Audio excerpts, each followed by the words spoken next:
Pernah nggak sih kamu ngebayangin bahwa hutan kecil yang tumbuh di tepi laut yang sering kita lewatin tanpa sengaja sebenarnya sedang memegang salah satu peran terbesar dalam menyelamatkan kita dari krisis iklim? Benteng alam yang menjaga garis pantai, rumah bagi ribuan makhluk hidup, dan penyimpan karbon yang jauh lebih besar dari hutan daratan. Tapi sayangnya, benteng ini sedang perlahan melemah. Kenaikan muka laut, badai yang makin sering, perubahan suhu, dan aliran sedimen yang kacau mulai menggerus ekosistem mangrove. Dan kalau itu terus terjadi, dampaknya bukan cuma ke alam, tapi juga ke manusia, ke rumah, ke mata pencaharian, bahkan kehidupan komunitas pesisir. Perkenalkan, nama saya Krisnandinesya Ramadhani dengan NIM 2105 0125 140152 dari Prodi Teknik Mesin Fakultas Teknik Universitas Diponegoro. Dalam video ini, kita akan melihat bagaimana perubahan iklim mengancam mangrove dan bagaimana perubahan itu bisa berbalik menjadi ancaman bagi kita semua.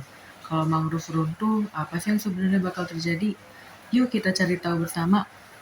Mangrove merupakan hutan pantai tropis yang tumbuh di zona pasang surut dan berfungsi ganda, menyimpan karbon penting, menjadi pembibitan bagi banyak spesies laut, serta melindungi garis pantai dari erosi dan gelombang badai.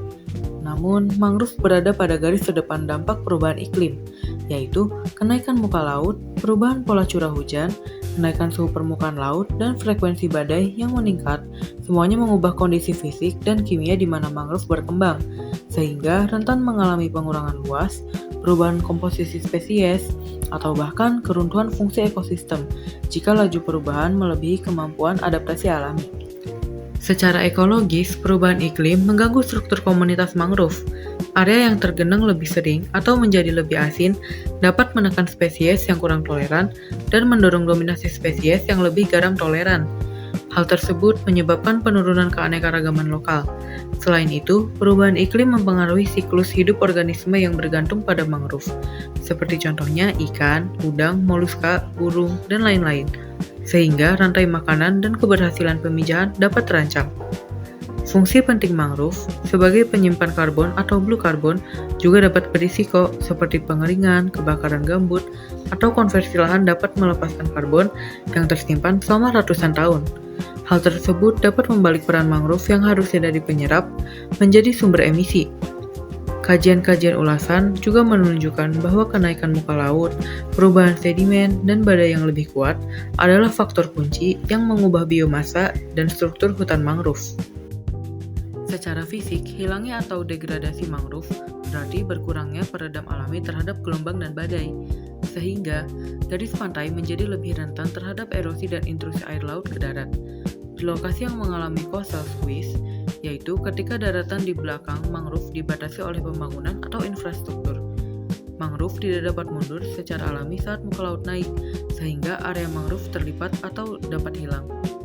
Perubahan aliran sedimen akibat konstruksi, bendungan hulu, atau perubahan curah hujan juga dapat mengurangi kemampuan mangrove membangun dataran pasang baru yang diperlukan untuk mengikuti kenaikan permukaan air. Akibatnya, terjadi peningkatan frekuensi banjir air asin di lahan pertanian atau pemukiman pesisir, serta penurunan kualitas air karena salinitas dan kontaminan yang masuk lebih mudah ke daerah yang dangkal. Selain itu, mangrove juga memiliki dampak sosial dan ekonomi. Masyarakat pesisir sangat bergantung pada mangrove untuk perikanan, budidaya, pengumpulan kerang dan udang, hingga ekowisata. Saat mangrove rusak, hasil tangkapan turun dan tempat pembibitan ikan ikut hilang, sehingga pendapatan nelayan menurun dan ketahanan pangan melemah. Perubahan iklim juga membuat badai makin kuat dan erosi makin cepat, sehingga rumah, lahan, dan infrastruktur lebih mudah rusak. Kelompok rentan seperti perempuan nelayan, komunitas adat, dan masyarakat miskin pesisir biasanya terkena dampak paling berat karena pilihan mata pencaharian mereka lebih sedikit. Banyak laporan juga menunjukkan bahwa praktik tradisional seperti mengumpulkan tiram mulai terancam, sehingga restorasi mangrove yang dipimpin masyarakat menjadi sangat penting. Restorasi mangrove merupakan strategi yang efektif dan hemat biaya untuk menghadapi perubahan iklim. Penanaman kembali mangrove membantu menyimpan karbon, meredam gelombang, dan memulihkan habitat ikan. Pendekatan berbasis alam menekankan pentingnya menjaga aliran sedimen, memberi ruang bagi mangrove untuk maju ke daratan, serta mengatur tata ruang pesisir agar tidak merusak kawasan kritis. Keberhasilan restorasi sangat bergantung pada keterlibatan masyarakat lokal dan kebijakan yang menghentikan konversi lahan.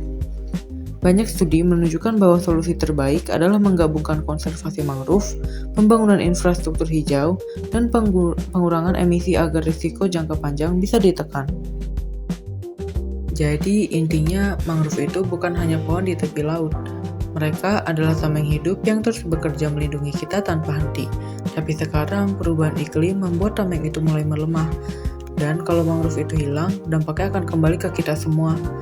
Oleh karena itu, sebelum semuanya terlambat, sudah saatnya kita peduli. Kita dukung restorasi mangrove, jaga pesisir, dan jangan pernah meremehkan kekuatan akar kecil yang menjaga banyak kehidupan. Terima kasih karena sudah menonton.